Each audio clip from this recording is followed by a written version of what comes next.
ଆପଣଙ୍କୁ ଗୋଟେ ଲାଗୁନି ଚ୍ୟାଲେଞ୍ଜ ଗୋଟେ ଯେ ପୀयूष त्रिपाठी एते बड़ कलाकार तांको नेकी आलोचना जेतिकी विवाद सेतिकी अनेक चर्चा भितर आपण से जगह को जिबे आउ तांको जगह को शून्य स्थान पूरण करिवे एमिति जेतेबेले आपण ऑफर पाइले सेतेबेले आपण गोटे लागिला नै जे मु सेही जिंसटा को हासिल करि परिबि कि नाही जेतेबेले फर्स्ट मु यात्रा रे एंट्री करली मु सेतले जानि नथिली जे ए नाटकटा मु करिबि बोली ए नाटक पई मु सिलेक्शन हेई नथिली मु जाइथिली यात्रा करिबा पई तापरे अन्य नाटक सब रिहर्सल हला करली जो दिन हमर हाइदर नाटक पई आउ जने सिलेक्शन हेतिले आउ जने आर्टिस्ट सिलेक्शन हेतिले जो दिन हमर प्रथम नाटक माने जोटा मो लाइफ रो प्रथम यात्रा पेंडल मु जो नाटक रे चढ़िली पणत कानी सेटा जते बेले हमर आखड़ा घरे 7 दिन पर रिहर्सल दे सारिबार 7 दिन पर जेमती स्टेज रिहर्सल गोटे हुए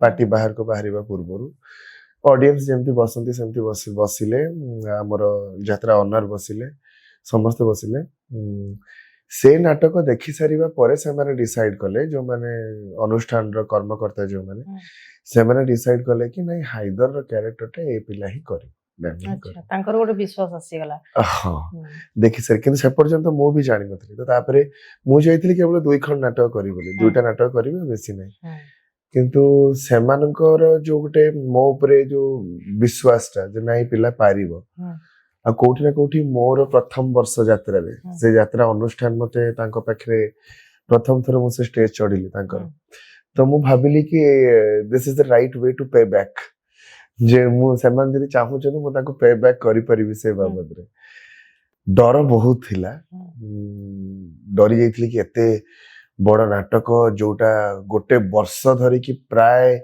जोठी जोठी भी सूर्य मंदिर गला वर्ष नाटक करिथिले प्राय जगह रे केवल हाइदर ही रिपीट हेछि प्राय तो लोक पुणी थरे हाइदर को देखिबे कि नाही नुवा कैरेक्टर सहित जने नुवा मुह यात्रा विषय किछि जानिनी टोटल नुआ ना ताको किछि भी जाना नहीं जदि लोक उठेबे तो बहुत ऊपर को उठे देबे तळे पकेबे तो तळे पड़ी जिवो काहे ना कहा बदल रे को कैरेक्टर कला जदि भलो न हुए करियर पूरा डाउन हे जाए जेहेतु हम सीरियल इंडस्ट्री भी सही जिनसरा चली रिप्लेसमेंट कैरेक्टर के करिया को चाहती किंतु मो गोटे चैलेंज भाबी कि से जिनसटा को एक्सेप्ट कर लेनी और जहां प्रभु दयारु चली गला बिना खंडगिरी आपण केतरा राती करलेनी खंडगिरी रे 2 खंड बही मु करिछि मोर अभिनीत नाटक 2टा अभागिनी अंजलि 2 राती हाइदर 2 राती सबटु बड़ कथा होछि गला वर्ष खंडगिरी रे 6 राती हाइदर हेतला अच्छा एथर सेही कमिटी मेंबर्स से माने पूणी थरे कहले कि ना आमे एथर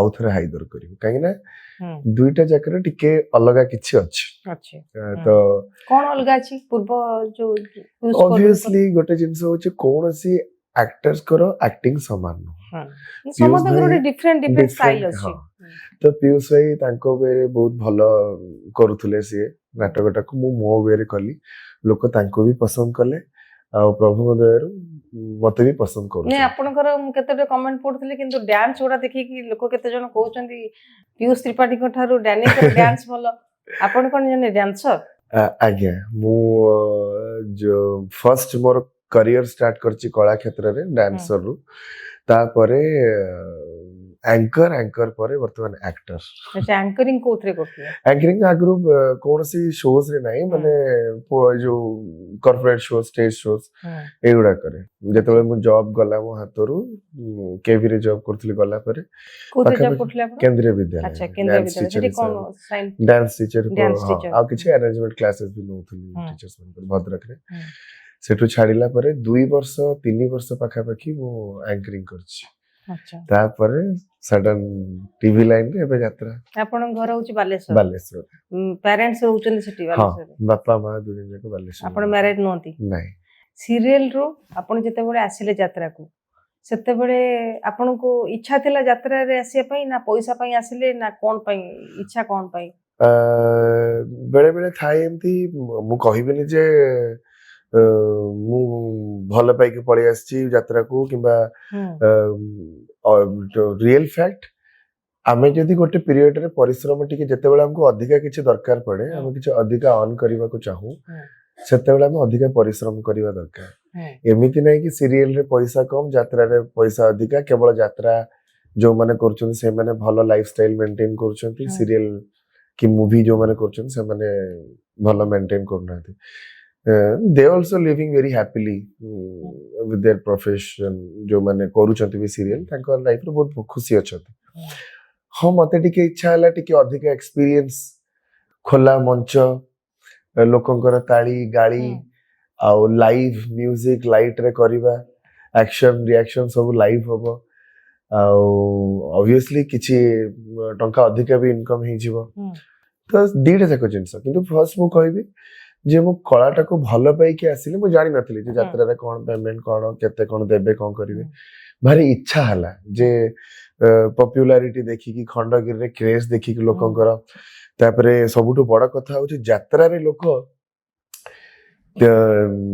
300-400 ଟଙ୍କା ଟିକେଟ କାଟିକି ହାଉସଫୁଲ କରିକି ବସିକି ଦେଖୁଛନ୍ତି। ମତେ ସେ ଜିନିଷର ମଜାଟା ନବାର ଥିଲା ଯେ ଲୋକ ଫିଲ୍ମ ଦେଖିବାକୁ ଯାଉନାହାନ୍ତି 100-150 ଟଙ୍କାର ଟିକେଟ କାଟିକି ଡେ ଟାଇମ ରେ, କିନ୍ତୁ ଏଠି ରାତି ଅନିଦ୍ରା ହେଇକି କଣ ଅଛି ସେ ମଞ୍ଚରେ। ଆପଣ ଜାଣିଛନ୍ତି ଫିଲ୍ମ ହଲ ଏବେ ସବୁ ଫାଙ୍କା ପଡୁଛି। ହଁ ପ୍ରାୟତଃ ସିରିଏଲ ବି ସବୁ ଲୋକ ଦେଖୁନାହାନ୍ତି, ଟିଭି ଦେଖୁନାହାନ୍ତି ବୋଲି କହିଲେ ଏବେ ଚଳେ। କିନ୍ତୁ ଯାତ୍ରା ଯୋଉଠି ଆଗରୁ ବି ଲୋକ ଦେଖୁଥିଲେ, ଏବେ ମୁଁ ଦେଖୁଛି ବହୁତ ଭିଡ ହଉଛି ଯାତ୍ରା ଲୋକ ଦେଖିବା ପାଇଁ। କିନ୍ତୁ ଯାତ୍ରାକୁ ଯୋଉ ଲୋକ ଦେଖୁଛନ୍ତି ବହୁତ ଗୋଟେ କ୍ଲାସ ଡିଫରେନ୍ସ ରହୁଛି। ଯେମିତି କି ଭଲ ଭଲ ଲୋକ କୁହାଯାଉଛି ସେମାନେ ଯାତ୍ରାକୁ ଯାଉନାହାନ୍ତି, ତାର କାରଣ କଣ? ଆଉ ସେଟାକୁ ଉଚିତ କି ଭଲ ଲୋକମାନେ ବି ଯାତ୍ରାକୁ ମୁହେଁଇବା ଉଚିତ?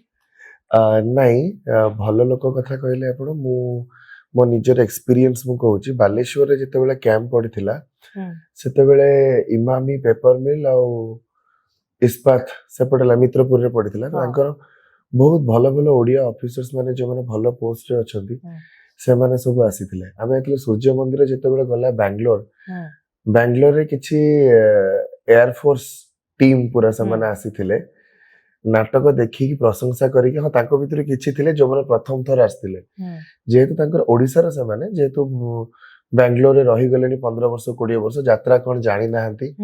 ଆଉ ବାଙ୍ଗାଲୋରରେ ବହୁତ ବର୍ଷ ପରେ ଗୋଟେ ଓଡିଆ ଅନୁଷ୍ଠାନ ଗୋଟେ କିଛି କରୁଛି, ସେ ଜିନିଷ ଦେଖିବା ପାଇଁ ସେ ପଳେଇ ଆସିଥିଲେ। ଆଉ ତାଙ୍କର ଏକ୍ସପିରିଏନ୍ସ ବହୁତ ଭଲ ଥିଲା। ସେଇଟା କହିବା ଉତ୍ତ୍ୟକ୍ତି ହବନି। ହଁ ଆପଣ ଏଇଟା କହିପାରିବେ କି ଭଲ ଲୋକ ବହୁତ କମ ଯାଉନାହାନ୍ତି କହିଲେ ହବନି, କାହିଁକି କମ? ଭଲ ଲୋକ କାହିଁକି ଯିବା ପାଇଁ ଡରୁଛନ୍ତି? ମୁଁ ଆପଣଙ୍କୁ ଗୋଟେ ଏକ୍ସପିରିଏନ୍ସ ହୁଏ, ମତେ ବି ଜଣେ କହିଥିଲେ ଯେ ଚାଲନ୍ତୁ ଯାତ୍ରା ଦେଖିବା ପାଇଁ। ମତେ ଟିକେ ଡର ଲାଗିଲା। ମୁଁ କହିଲି ମତେ ବହୁତ ଛୋଟବେଳେ ମୁଁ ଯାତ୍ରା ଗୋଟେ କେବେ ମୋ ଅଜାଙ୍କ ସାଙ୍ଗରେ ଗୋଟେ କୋଉ ବରୁଣେଶ୍ୱର ଯାଇଥିଲି, ତାପରେ ମୁଁ ଆଉ କେବେ ଯାତ୍ରା ଯାଇନି। ତାପରେ ମତେ ଇଚ୍ଛା ହେଲା ଗୋଟେ ଯିବା ପାଇଁ, କିନ୍ତୁ ଗୋଟେ ଡର ଲାଗିଲା। କଣ କି ମାନେ ସେଫ୍ଟି କେମିତି ଅଛି, ହୋ ହାଲା ସିକ୍ୟୁରିଟି ସେଠି ରହିବେ କି ନାହିଁ, କି କଣ ଗୋଟେ ଅଶ୍ଳୀଳ କଥା କହିବ, କିମ୍ବା ଯାତ୍ରା ପେଣ୍ଡାଲ ଉପରେ ଯଦି ଗୋଟେ ଅଶ୍ଳୀଳ ଛବି ଆସିବ ମତେ ବି ଟିକେ ଏମ୍ବାରାସ ଫିଲ୍ ହବ। ସେଇ ଜିନିଷଟା ତ ସେଇ ଜିନିଷଟା ବନ୍ଦ ହେଲେ ହୁଏତ ବେଶୀ ଲୋକମାନେ ଯାଇପାରିବେ। ହଁ ନିଶ୍ଚିତ। ଏବେ ତ କିଛି ଯାତ୍ରା ଅନୁଷ୍ଠାନ ନିଜର ଅନୁଷ୍ଠାନ ହୁଅନ୍ତୁ କିମ୍ବା କମିଟି ମେମ୍ବର୍ସ ହୁଅନ୍ତୁ, ଟିକେଟ ସେଲିଂ ପାଇଁ ଯୋଉଟାକୁ ଆଶ୍ରୟ ନଉଛନ୍ତି, ନଗ୍ନତା କିମ୍ବା ଯୋଉଟା ଆଶ୍ରୟ ନଉଛନ୍ତି, ସେଟା ତ ବହୁତ ଭୁଲ। ସେଇଟା ନ କରିକି ଯଦି ଆକ୍ଟିଂ କୁ ଫୋକସ କରାଯିବ, ଷ୍ଟୋରି ଆର୍ଟିଷ୍ଟ ମାନଙ୍କୁ ଫୋକସ କରାଯିବ, ତାହେଲେ ଭଲ ଲୋକ ଦେଖିବା ପାଇଁ ଆସୁଛନ୍ତି। ଭଲ ଲୋକଙ୍କର ମାତ୍ରାଟା ଆଉ ଟିକେ ବଢିଯିବ। ଆଉ ଏବେ ଯାତ୍ରାର ଫର୍ମାଟ ଟା ଟିକେ ଅଲଗା ହେଇଗଲାଣି। ସେଫ୍ଟିର ଧ୍ୟାନ ରଖୁଛନ୍ତି, ସିକ୍ୟୁରିଟିଜ ରହୁଛନ୍ତି। ତାପରେ ଯେହେତୁ ଜଗୁଛନ୍ତି ଲୋକ, ବେଶୀ ଅଶ୍ଳୀଳ ଭାଷା କହୁନାହାନ୍ତି। ଆଉ ଯଦି ଆପଣଙ୍କ ପାଖରେ ଭଲ ଷ୍ଟୋରି, ଭଲ ଆର୍ଟିଷ୍ଟ ଅଛନ୍ତି, ତ ଲୋକ ଜୋଶ ରେ ବସିକି ଯାତ୍ରା ଦେଖିବେ। ନଜର ଥାଏ ନା, ମୁଁ ନିଜେ ଫିଲ୍ କରିଛି। ଆମର କେତେଟା ପ୍ରାୟ ନାଟକରେ ଯଦି ସିନ୍ ଭଲ ଚାଲିଛି, ଆର୍ଟିଷ୍ଟର କ୍ୟାପାବିଲିଟି ଥିବା ଦରକାର ଦର୍ଶକଙ୍କୁ ବାନ୍ଧିକି ରଖିବାର। ଆମେ ବି ବେଳେ ବେଳେ ଯେତେବେଳେ ଯାଉଛୁ ଅନେଇକି ଗୋଟେ ଜାଗାରେ ଗୋଟେ କିଛି ଭଲ ଜିନିଷ ଦେଖିଲେ ଆମେ ବହୁତ ସମୟ ଅନେଇକି ରହିଯାଉଛୁ, ମେସମରାଇଜ ହେଇଯାଉଛୁ। ତ ଯାତ୍ରାଟା ବି ସେଇଭଳିଆ, ଭଲ ଫ୍ୟାମିଲିରୁ ବି ଆସନ୍ତି ସେମାନେ। ହଁ ନୋ ଡାଉଟ, ଯେହେତୁ ରାତି ଅନିଦ୍ରା ବହୁତ ଲୋକ ପସନ୍ଦ କରନ୍ତିନି ରାତି ଅନିଦ୍ରା ହବା। ରାତି ଅନିଦ୍ରା ହେଲେ ପୁଣି ସକାଳୁ ଗୋଟେ ଦିନ ରାତି ଅନିଦ୍ରା ହେଲେ 2-3 ଦିନ ତମେ ଡିଷ୍ଟର୍ବ ହେଇଯିବ। ଯୋଉମାନେ ଅଭ୍ୟସ୍ତ ନଥିବେ, ଆପଣ ମାନେ ଅଭ୍ୟସ୍ତ ଅଛନ୍ତି, ଆପଣ ଗୋଟେ ରୁଟିନ ହେଇଛି। ଯୋଉମାନେ ଗୋଟେ ନର୍ମାଲ ଲାଇଫ ମେଣ୍ଟେନ କରୁଥିବେ, ରାତି 11ଟାରେ ଶୋଉଥିବେ, ସକାଳୁ 6ଟା 7ଟା ଉଠୁଥିବେ, ଗୋଟେ ରାତି ବନ୍ଦ ହେଲେ ତାଙ୍କର ଅସୁବିଧା।